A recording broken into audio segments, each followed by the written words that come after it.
Hello, YouTube. Once again, I am kind of in the way of this. Let me move over here. We are back with another video. In this video, we are going to be talking about the 9th episode, the second to last episode in the first season of Ozark. It's been a pretty good one so far. We have Coffee Black, and our characters have officially gone in panic mode here. I mean, that's really the theme of this episode. Just all of our characters pretty much just, I don't know, they're not sure what to do. There's a lot of decisions, coming down the pipeline. The action of Ozark returns to its titular setting after the Chicago set flashback of Chapter 8 and continues the death spiral of several supporting characters. Yeah, that was an interesting episode. I'm not really sure why they did that, but it's cool to see that we kind of returned to the present day of the story. It's ultimately a pretty tragic episode, capturing the murder of two men by their niece, when Ruth chooses her potential future with Marty over a violent past with Russ and Boyd. She has to kind of leave her old lifestyle behind if she wants to work with Marty, and I guess that's kind of her decision. Since the birds landed in the Ozarks, it's felt like death has been inevitable for many characters, and the Grim Reaper comes for Russ and Boyd this episode when Russ sees all the potential plans crumble into dust. So they feel like they got to get away, like the feds are on their case, with Petty. I'm sorry if I look a little sweaty in my videos. I haven't really said that in the other videos. I hit the sauna and hit the gym, and I haven't showered yet. I'm sorry if I'm a little musty for that, but yeah. Russ is undeniably a bad dude, a violent man trying to kill Marty, but there's also something heartbreaking about how he was used by an FBI agent who saw him as a means to an end. Both things can be true. This episode kind of clashes with everyone's opinions on these characters, and there's so much polarization kind of going on in this show because of it. So the episode opens with a sort of Chekhov's gun, just in case viewers weren't already nervous, when Tuck buys a weapon for Jonah, which he later buries in the woods under some dead leaves. So this is setting up to be interesting, and really we don't get what this gun's used for. And so this episode I'm currently watching, I've watched damn near an hour of this episode, which is kind of annoying and kind of sucks. I don't really have time to make the videos earlier on in the day, which is why you guys are getting these videos probably at like 4:30. But, I mean, yeah. I watched a lot of this next episode, and it's kind of like sidetracked me from what happened in this episode. I had to kind of take myself back and remember. But, yeah. Back at the birdhouse, Wendy is pouring coffee for Marty and offering to help with the day after sleeping on the couch, seemingly preferring an olive branch after the vicious fight that ended the 7th episode, before the flashback. Obviously, this show's kind of trying to pick up where it left off in that kind of regard. Marty doesn't really take it, and he leaves. Buddy gets the best line when he comes upstairs and says, "If my ex-wife and I had it out like that, we might still be together. You two are up to your ball sacks and drama." Obviously, Buddy's a great character. I mean, he's been pretty subtle for what, they've kind of set him up to be this season, but, lately he's had some pretty good lines, and he's awesome in the finale, by the way. The season 1 finale, I will discuss with you guys tomorrow. Go completely in depth, because, man, he's been great so far in that episode. Marty arrives at the smoldering church with Sheriff Nix, who tells him that it's an active crime scene, meaning Marty won't be able to clear it and make the Snell situation disappear, so yikes, yeah. Marty's not really able to do what he is intending to do. He can't really carry out any plans because it's a crime scene. They have to investigate. Doesn't Nix work for the Snells? I mean, why would he delay? Does he not know about the lake scheme yet? Everyone needs the church ashes to go away right now. We need to build up some new foundation, quite literally. Especially after Marty learns that Mason burned it down himself after learning what Bird does for a living.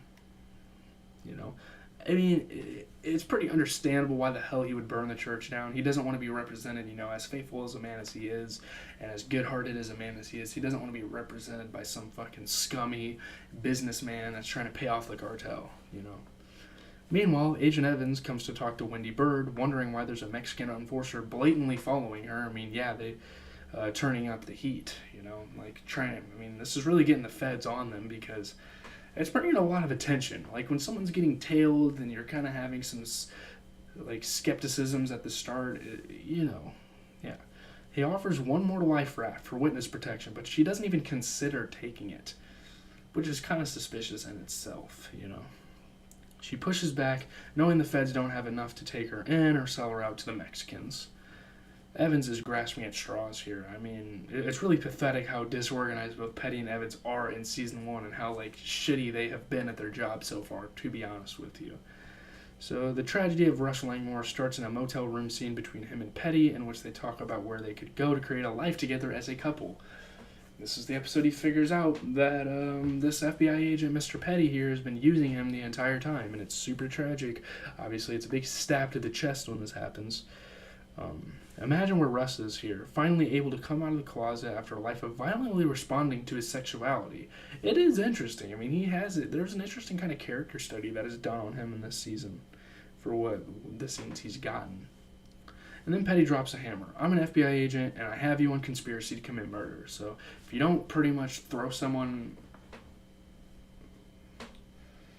into the fire with you, you're going to be charged alone, and that's going to carry a lot of years, man.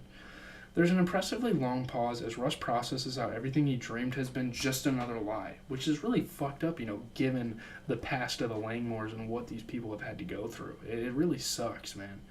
Petty wants Russ to get something on Ruth so they can turn her to get Marty. I mean, Petty is almost on his side here because he wants Ruth to take the blame for this because Russ seems like a really good guy. He seems not really naive or anything, but he seems like he deserves like a good life. He's a good man, he's kind of a fucked up person, but at the same time, like, there's a reason why he's fucked up, and, I mean, he's trying to do better. Like, at least he's attempting to faithfully live a life, Russ lashes out, accusing Petty of turning him gay, and they physically fight. I mean, you can't really turn someone gay. You're either gay or you're not. Petty reveals that he knew Russ was arrested for picking up a male prostitute, meaning that the FBI used Langmore's closeted status against him. So we're not even sure if Petty's gay himself. I mean, actually he is. Never mind. Sorry, in the flashback he had a boyfriend. My fault. But, like, it's crazy how the FBI kind of looks into shit like that. So, while Petty manipulates Russ, the Birds continue to use poor Sam Dermody. I mean, this guy is getting used to the last cent he has. He blames himself for his mother being cleaned off of a garbage truck. I'm never going to be able to take out the garbage without thinking about her is one of the show's best darkly funny lines, and it's kind of cringy, but, like, you kind of laugh because it's like, why the hell would you comment such a thing right after your mom died in that fashion? I mean, that's just a fucking weird thing to say. I don't know. He will need some of the money back for the funeral, but Marty can't let that happen. He has to launder the money for the cartels. He has to make this shit look clean. And if he's giving some of that clean money off, then it's not going to work out, He agrees to get a credit increase to pay for it himself, but Wendy discovers that Eugenia Dermody had some extreme conditions around her death. She had a lot of death wishes. She had a lot of crazy processions she wanted. She wanted to be embalmed, posed, celebrated, and even turned into a fucking diamond, dude. Like, that's insane. It's all to the tune of around $50,000, which Wendy doesn't have. And they don't, like, they have that money probably deep down with the money laundering, but, like, they don't have that to just blow on someone's funeral that they hardly give a shit about, Like, so the Master Politician sees an opening offering an alternate solution, and the whole bizarre Dermody saga ends with the Birds owning a funeral home. She's going to own it. She's going to make some money. She's going to use that to kind of give him benefits and pay for his funeral. And they're just going to be done with Sam Dermody. It's probably for the better. But, yeah. Back at the Blue Cat, Marty has to win Rachel back after the blow-up when she discovered his operations. He swears he only needs until the end of the week, even though, like, this is super fucking illegal and she doesn't want to be a part of it.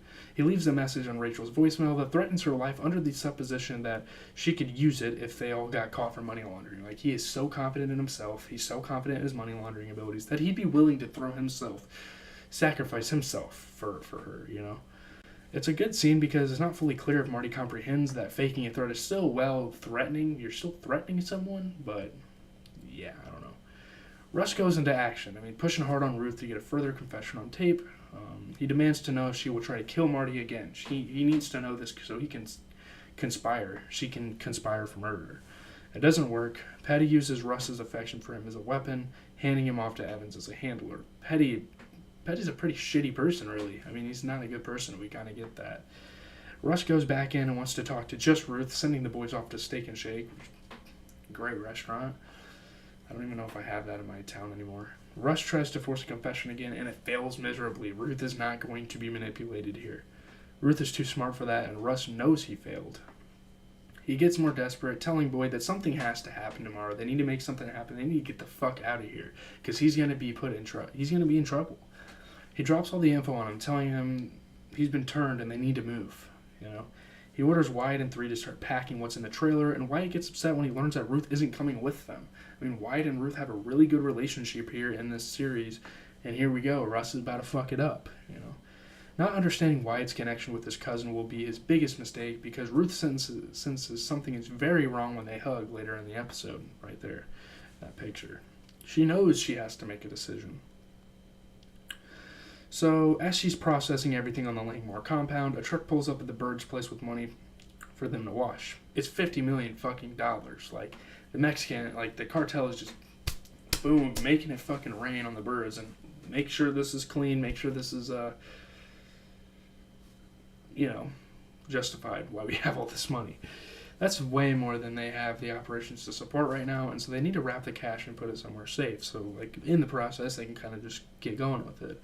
They can't put it in the walls because of rot. They get the kids in on the family business directly, having them wrap the money, which is fucking crazy, and I actually love that scene for the series. So Russ and Boyd come to the Blue Cat on a boat to do something drastic to Marty while the kids wrap the money. They know he's there. The murderous Langmores get to the dock, and Russ grabs the ladder, and bzzzt. Boyd calls his name and then touches him too, getting zapped himself. What a fucking idiot. I mean, that's, obviously they didn't know it was rigged, but the fact that Boyd still fucking touched him after he got zapped? You have fucking neurons that have electrical transmissions, dude. You don't think it could spread from person to person? Okay, then. So the lights flicker at the Blue Cat, and Marty, Rachel, and the Enforcer see the smoking bodies on the boat. Like, what the hell just happened here? I'm sure Marty kind of has a clue. Why do they have guns in a grab bag, Marty? Rachel sees that someone messed with the wiring and did this on purpose. It's not like they just swooped in on a boat, fucked the wires up, and then boom, shocked themselves, because that's not what happened. Marty knows who it was, but he first saves Rachel's life from the bad guy who wants to remove a potential loose end. Marty comes into the office to find a solitary Ruth. Did it work? She protected Marty. I couldn't have them kill you, she says, and Ruth cries as they hug each other. And again, that's going to be another nice building relationship for the rest of the show. The fact that Ruth is willing to go those lengths. Petty is at the bar when he gets the call. It was an accident, apparently. Evans comes right out and accuses Petty of being to blame, making Ruth do it. Like manipulating her to do so. She was onto them. Petty got Russ killed, pretty much. He hangs up, slams a beer bottle into a guy's head, and shoots the TV over the bar.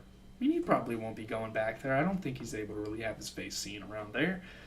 Kind of a fire, Joker-ish into the episode, which was kind of cool. I liked it. Pretty good episode here. In the season finale, from what I've been seeing so far, it's even better. I mean, I've really, really been enjoying what the show has had to offer. I'm so happy. My dad pretty much suggested that to me, so shout out to him. But yeah, I'm out, guys. Leave a like, comment, subscribe. If you want more Ozark content, pretty much the entire weekend, I'm going to be watching 3 more episodes. Tomorrow we're going to have a review. Sunday we're going to have a review. Monday we're going to have a review. So yeah, I pretty much every weekend just grind out some Ozark episodes, get these reviews out. I really like what this show is doing, man. Hopefully you guys do too.